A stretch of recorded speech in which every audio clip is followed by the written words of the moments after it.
কবিতার নাম অসমাপ্ত ভালোবাসা। দেখেছেন জুবায়ের। স্বার্থের এই পৃথিবীতে নিঃস্বার্থ ভালোবাসা দিয়ে দাঁড়িয়ে থাকা আমি এক কাঠ গাছ। নিজের প্রয়োজনে সবাই আমাকে ব্যবহার করে গেছে, প্রয়োজনের ফুরালে কেউ খোঁজ নেয় না।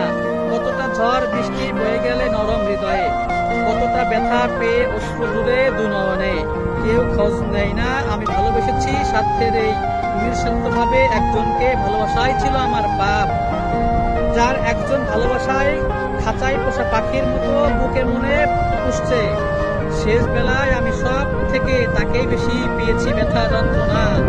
হুড় করে কাঁদতে কয়েক সেকেন্ড ভূমিকম্পেই সিরিয়া যেমন ভেঙে চুরে তছনছ করে দেয়, ঠিক সেভাবেই আমি ভেঙেছি তোমারই মায়া জালে।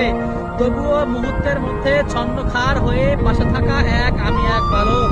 তবুও তোমাকে বিচ্ছেদের হাজারি শোনাতে পারে নাই আমাকে ভালোবাসার এক অসমাপ্ত গল্প। হ্যাঁ, তারপরেও জানো কি হয়েছে মায়াবতী? তোমার কাছে ভালোবাসার নতুন এক মুহূর্তগুলো শান্ত প্রাণী হয়ে অশান্ত করে দেয় আমার কাছে কিছু